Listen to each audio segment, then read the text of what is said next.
Ahora, en Perina por el Mundo, la conversación. Diálogos que ayudan a pensar. Bueno, como habíamos anunciado, nos acompaña esta noche para una conversación sobre la cultura, sobre los intelectuales y sobre la política, el profesor, el filósofo Silvio Maresca. Buenas noches, Silvio, ¿cómo estás? Bien, ¿y vos? Tengo que decir que Silvio Maresca fue director de la Biblioteca Nacional. Bueno, allá lejos y en el tiempo. Bueno, que ha ocupado distintas posiciones en el ámbito de la cultura en la ciudad de Buenos Aires también. Y como estábamos discutiendo en el corte sobre números, ¿no? Que tal vez no es tu mejor ámbito ni es donde yo debería llevarte a ese terreno, pero lo quiero relacionar porque estoy empezando a dudar sobre esa historia de que hay un núcleo duro del 30% que vota Cristina. Y no quiero remontarme muy en la historia, pero si uno mira, enseguida lo que aparece es la gente que te dice, no, pero hay muchas prebendas. Pero miremos lo que pasó recién con la Cámpora en la Facultad de Derecho, ¿no?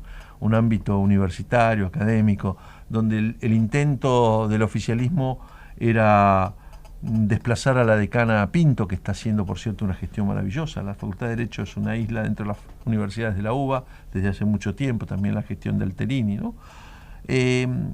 Movilizaron todos los abogados de todos los ministerios y de todas las reparticiones públicas. Los llevaron en micros. Sí, así gente se dijo, que cobra... Sí. No, eso está comprobado, inclusive votó más gente que nunca. ¿Y sabés cuál fue el resultado? Sí, 82-18. Sí. O sea, ¿dónde está el núcleo duro del 30% kirchnerista? O entre los abogados ese núcleo no existe. No, bueno, pero es evidente que entre las clases medias urbanas, digamos, no es demasiado popular el gobierno, no está demasiado bien visto. Pero no te olvides que en nuestro país existen muchísimos pobres, cada vez más, ¿no? Pero no es un argumento... Ese círculo vicioso entre los gobiernos populistas progresistas, como lo llamo yo, porque no son meramente populistas, son esencialmente progresistas. Esa alianza entre, digamos, la pobreza sostenida y aumentada incluso, ¿no? Y este tipo de concepción política y conducción política también, me parece que, bueno, es un círculo que se alimenta a sí mismo, ¿no? Así que yo realmente no soy optimista respecto de lo que va a pasar en octubre en relación a una posible alternativa, digamos, a esto que estamos padeciendo. Sí, pero bueno, no nos vamos a quedar acá. Son conjeturas, digamos. Pero me interesa profundizar. Son conjeturas, pero hay muchísimos jubilados de 2.000 pesos nuevos. Hay muchísima gente que recibe la asignación universal por hijo, que no es universal, obviamente, como sabemos, ¿no? Y bueno, y además las expectativas del pueblo argentino son muy bajas.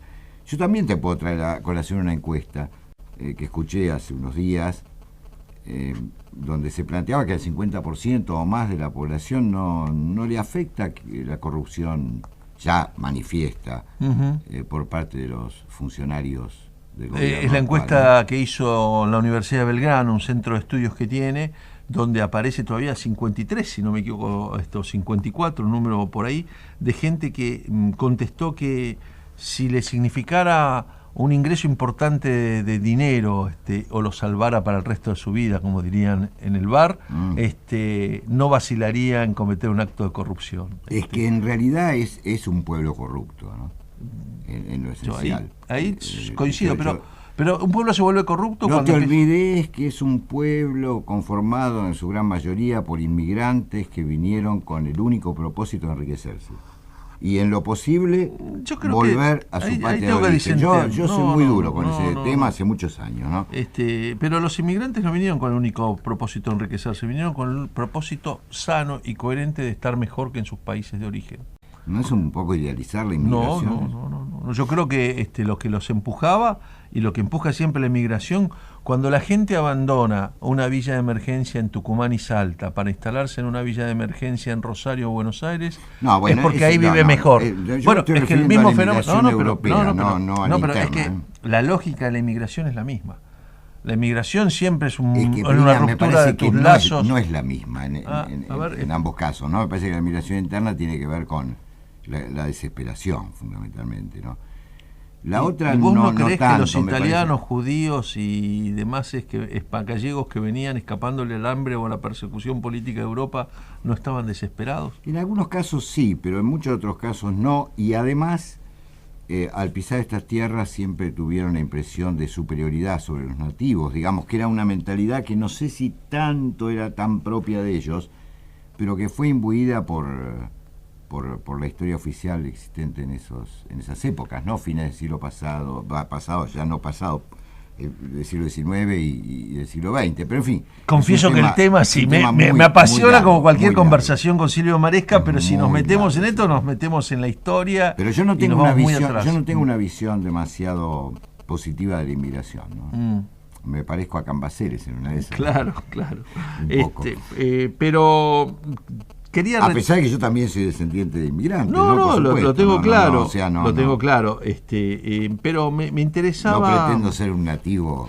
Volver un poco al significado del kirchnerismo y un poco a la calificación que hiciste. Me acordaba en el momento que hace poco en un reportaje en el Cronista Comercial, Juan José Sebrelli lo calificó como cesarismo populista, que deriva siempre en autoritarismo, ¿no? Es decir, esa es la definición. Bueno, pero Sebrelli tiene un antiperonismo así, radical, procedente Ahora, de viejas para épocas. vos es populismo pero, progresista.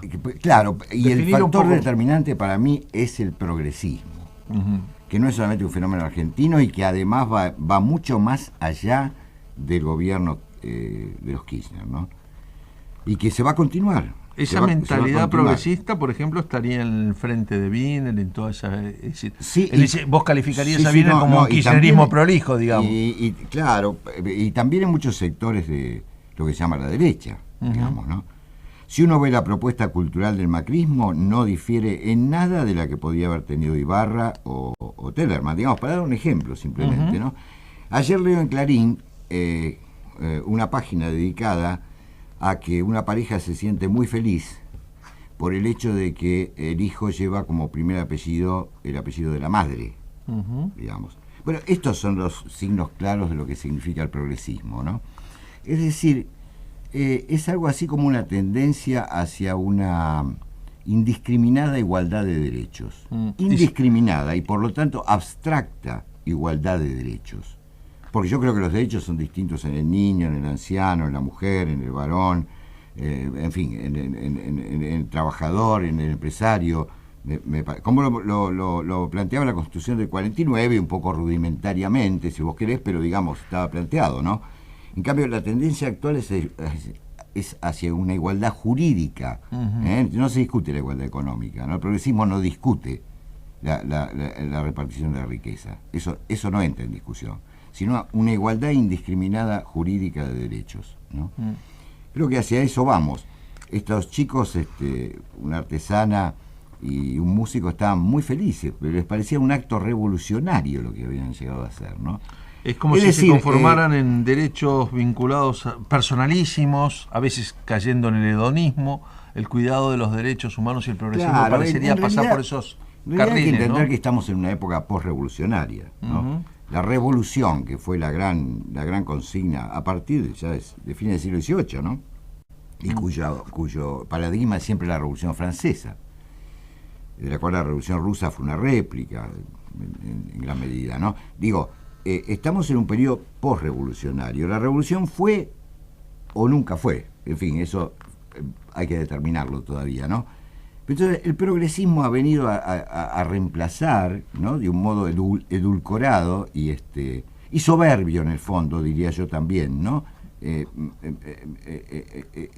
esos pujos revolucionarios. A ver si te comprendí. Es decir, es la revolución, Silvio, cuando ya no hay revolución, digamos, ¿no? Es una cosa así. Y mucha gente del gobierno actual cree que está haciendo la revolución. Una revolución imaginaria, La ¿no? nota lo dice bien en ese sentido, Sí, ¿no? sí. Y cuando señala, por ejemplo, bueno, es coherente que ellos planteen, traten de impedir la libertad de prensa, apoderarse de los otros poderes del Estado, etcétera, porque en la revolución se hace eso. Pero, digamos, lo notorio es que la estructura económico-social no entra en discusión.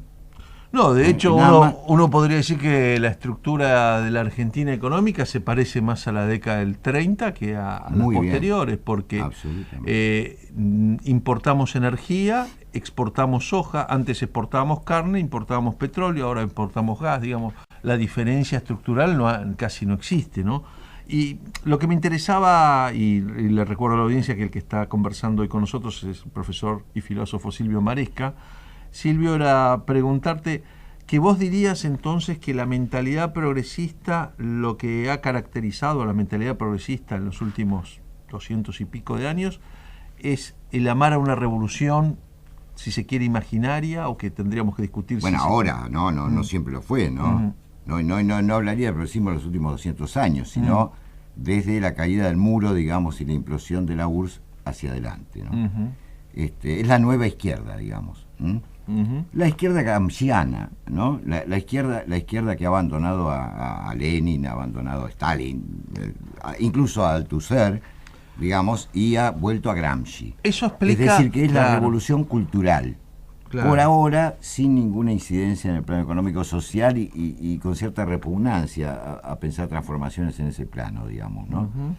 Pero la cuestión sería, y a eso apunta Carta Abierta, por ejemplo, claramente, sería destruir la cultura burguesa. Ahora, de una manera, claro, yo no sé si ya hay una cultura burguesa, me parece que, como explicó Ernst Jünger, ya en 1930 la cultura burguesa estaba terminada ya en ese momento, pero bueno, ellos creen que sigue existiendo. Basta leer a Sombart, el burgués, lo que era realmente la burguesía, cuando había una burguesía. Claro. O sea, bueno, no importa. Pero ellos creen que eso existe. Pero la estrategia es diferente, no es la estrategia ya confrontativa, a pesar de que haya esta cosa confrontativa permanente en el discurso. Pero la estrategia que pasa más bien por la reestructuración jurídica, por el cambio de las leyes, etcétera, tiene más que ver con la contaminación. La contaminación de las instituciones supuestamente burguesas. Con el matrimonio, por ejemplo, digamos, ¿no? Es decir, ya en una época los homosexuales, digamos, los militantes, porque de eso estamos hablando de política, no de sexo, se enfrentaban al sistema, digamos, ¿no? Más con una idea leninista, yo te diría, ¿no? Hoy más bien tienden a la contaminación a través de la hiperadaptación. Está claro. Se casan. Está bien. Vamos a hacer presentar los auspicios del programa. Y hablo de los militantes, ¿no? por Dios, no se entienda que esto tiene nada que ver con ningún tipo de discriminación ni cosa por el estilo, ¿no? Muy lejos de mí. Presentamos los auspicios del programa y seguimos conversando. Hoy sin la presencia de Rogelio Frigerio, aquí con Silvio Maresca.